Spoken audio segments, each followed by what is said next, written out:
Oyez, oyez. C'est pas mon petit setup. Je finis mon café là.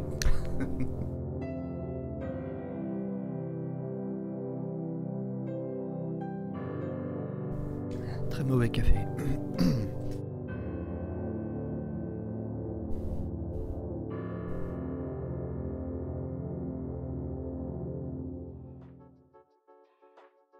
Oula.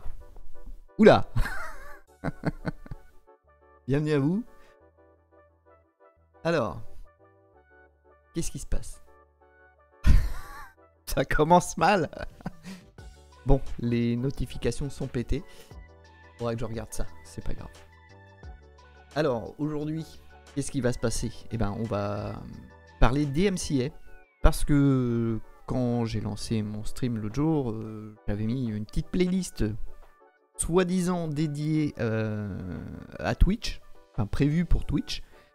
Et il se trouve que, en fait, j'ai été striké. Donc cette playlist faite pour Twitch, en fait, elle était sous copyright. Donc ça m'a saoulé. Donc là, vous pouvez entendre qu'il y a de la musique en fond. Et je vais vous expliquer un petit peu comment je fonctionne du coup. Alors, je vais faire très attention à mettre ma bouche devant mon micro, parce qu'il y a des problèmes de son. C'est un stream pété, hein, vous êtes prévenus d'avance, voilà. Donc, ce qui se passe, hop, je me prépare, tout va bien. Tout est sous contrôle, à peu près.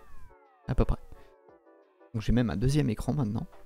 Donc je peux interagir avec vous, je peux lire le chat. On dirait un streamer. Bon là il y a le soleil qui va me cramer la gueule pendant quelques minutes. Ça va bien se passer. Alors, on va aller dans les scènes. Jusqu'ici tout va bien. Jusqu'ici tout va bien. Alors voilà le programme. On va parler des actualités après ce petit laïus sur le DMCA. Ensuite, on va regarder s'il y a des jeux offerts sur les plateformes de téléchargement. Et du coup, on va commencer. Je vais vous parler un petit peu de mon expérience avec la musique sur Internet. Il se trouve que moi, il y a presque 20 ans maintenant, j'avais un site qui parlait de musique. Et oui, et je suis moi-même musicien. D'ailleurs, il faudrait que je fasse un truc autour de la musique, un de ces quatre. Et ce site de musique, il parlait d'actualité. Il y avait une grosse communauté à côté, un forum et tout ça. Et ça fonctionnait plutôt bien. Et c'est là que les ennuis ont commencé à arriver. Comme mon site se positionnait plutôt bien dans Google et tout ça, j'ai commencé à avoir des petits strikes de la part des maisons de disques.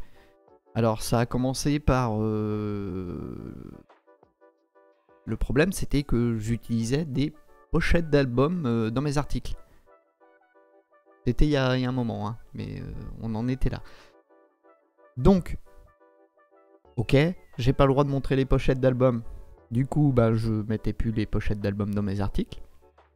Ensuite, les strikes que j'ai eus, c'était parce que j'utilisais le nom de l'artiste et le titre de la chanson dans le titre de mon article. Ok, là ça devient compliqué. Et puis après, parce que je mettais des embeds YouTube dans mes articles, là aussi, strike. Et c'est comme ça que j'ai fini par fermer mon site autour de la musique. Parce qu'on n'en pouvait plus de Pascal Nègre, à l'époque, qui était le patron de Universal, avec un E à la fin. Donc voilà, les problèmes de droit d'auteur dans la musique, c'est pas un sujet qui est nouveau. Et il y a 20 ans, clairement, les maisons de disques, elles avaient peur d'Internet et elles ont fait n'importe quoi. Voilà. Pour avoir été dans l'industrie un long moment, je peux vous dire que ces gens ne comprenaient rien à Internet. Et encore aujourd'hui, c'est compliqué. Si vous mettez une musique en fond d'une vidéo, souvent sur YouTube, vous allez recevoir, alors soit votre vidéo va être démonétisée dans le meilleur des cas, soit vous allez avoir un strike sur votre chaîne, et au bout de 3, vous pouvez voir votre chaîne complètement fermée. Ça c'est un peu chaud quand même. Voilà, il y a maintenant des solutions de musique plus ou moins libre de droit sur YouTube, il y a moyen de faire des choses, mais alors effectivement, on peut utiliser des musiques libres de droit. Il y a plein de plateformes qui permettent ça. Vous pouvez télécharger des MP3, les mettre dans vos vidéos. En théorie, il se passe pas de problème, tout va bien. Sauf que, sauf que ces droits qui sont libres à un moment, ils peuvent changer. Il peut arriver qu'il y ait une personne qui décide d'acheter un catalogue de musique libre de droit et qui décide qu'à partir de maintenant, ces musiques, elles sont sous copyright, puisqu'elles appartiennent à une nouvelle personne. Et ce sont des choses qui sont arrivées notamment sur YouTube. Donc là, on voit quand même les limites de cette musique libre de droit. Et le soleil est en train de me brûler la peau là. Et on a besoin, vu que je sors jamais de chez moi. Et du coup, on se rend compte que ces solutions qu'on a pour le moment, ces musiques libres de droit, qu'on trouve aussi sur YouTube, c'est pas forcément l'idéal et c'est pas un truc qui est forcément pérenne. Donc qu'est-ce que j'ai fait? Je me suis dit, bon, on va nous emmerder avec ça. Du coup, je me suis tourné vers l'intelligence artificielle. Pas d'artiste, pas de problème. On en est là, hein, c'est triste, hein, mais voilà. Du coup, j'ai trouvé des petites solutions qui permettent d'avoir des morceaux de musique qui ont été générés par une IA et qui du coup sont uniques et qui vont pas poser de problème de droit d'auteur. Oui, on en est là. Alors, pour ce faire, on va aller voir, je vais vous présenter vite fait 2 services que j'utilise. Enfin, j'en utilise plus un que l'autre, mais qui ont le mérite de fonctionner.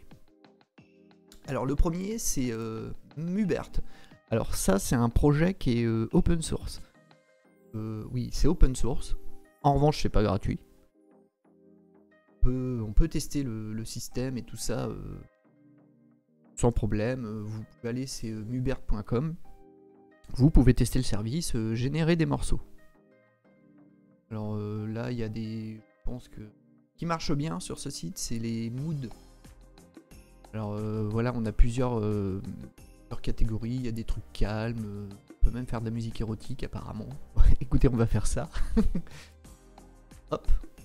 Alors ça, c'est des pistes qui ont déjà été générées par les utilisateurs. Alors je vais essayer de vous faire écouter un petit peu ça.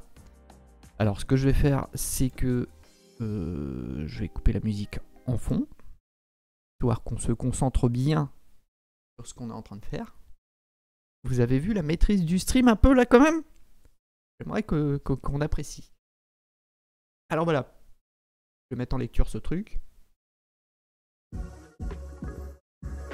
Alors vous voyez, alors, je ne sais pas si vous entendez bien, j'espère que oui. On a une petite piste là. Bon là, il rajoute une voix par-dessus pour éviter que les gens enregistrent. Voilà. Il faut payer, faut donner la pièce et vous avez accès à ces MP3. Donc voilà, on a un petit morceau cool. Et effectivement, on peut le télécharger et l'utiliser librement dans ses créations.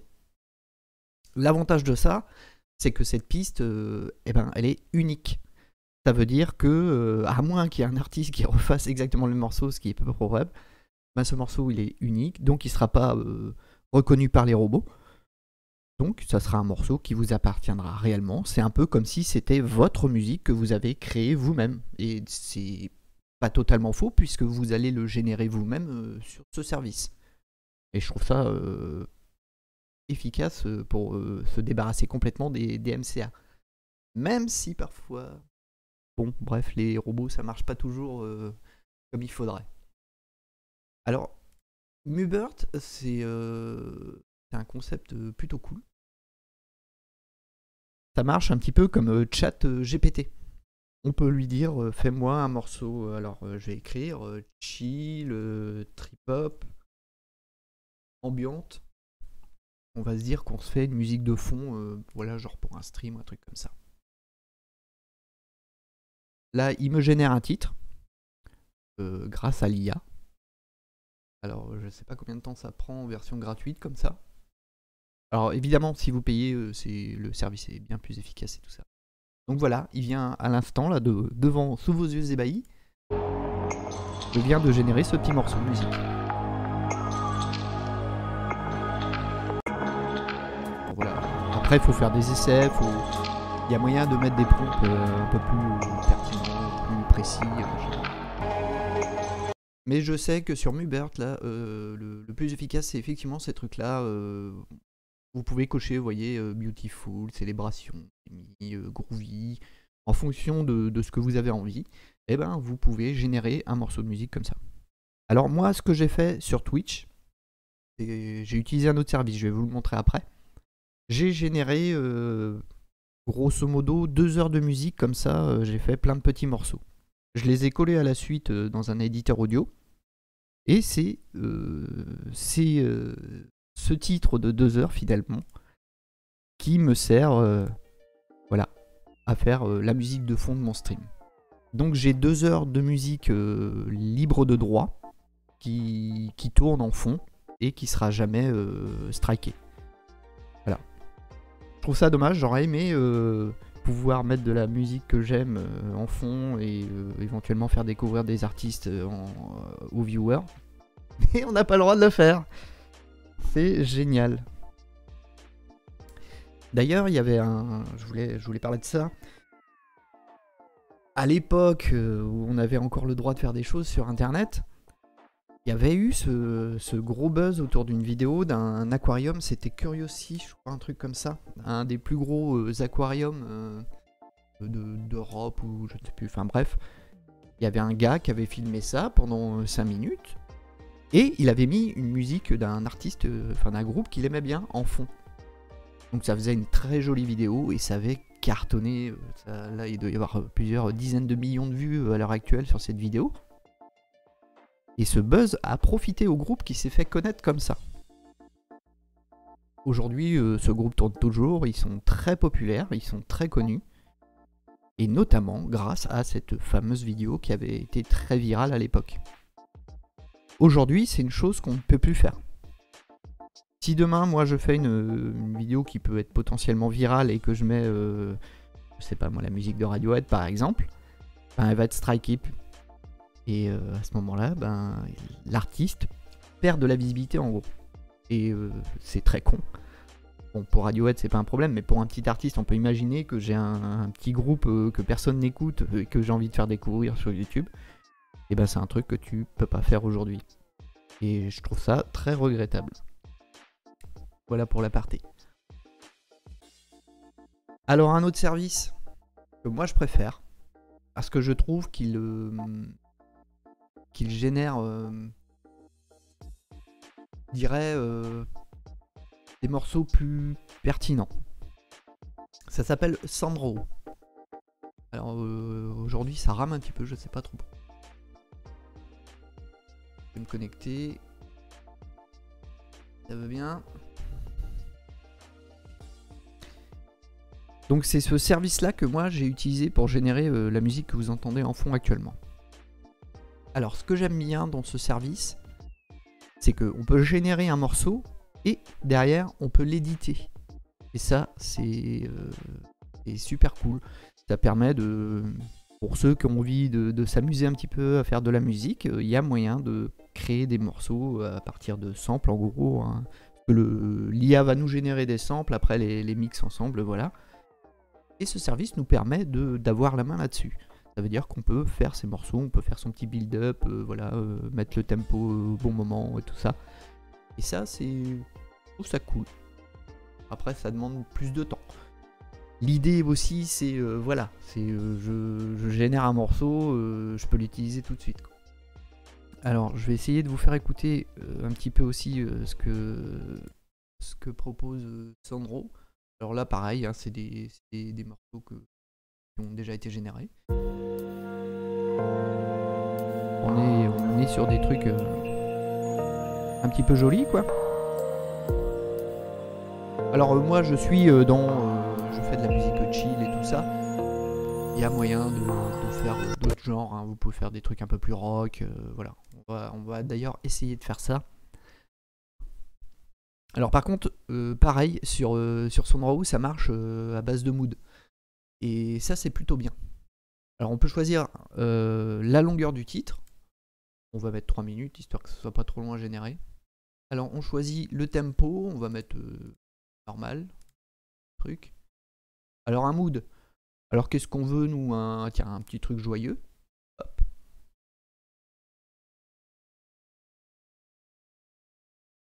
Alors aujourd'hui ça rame, hein, je sais pas pourquoi.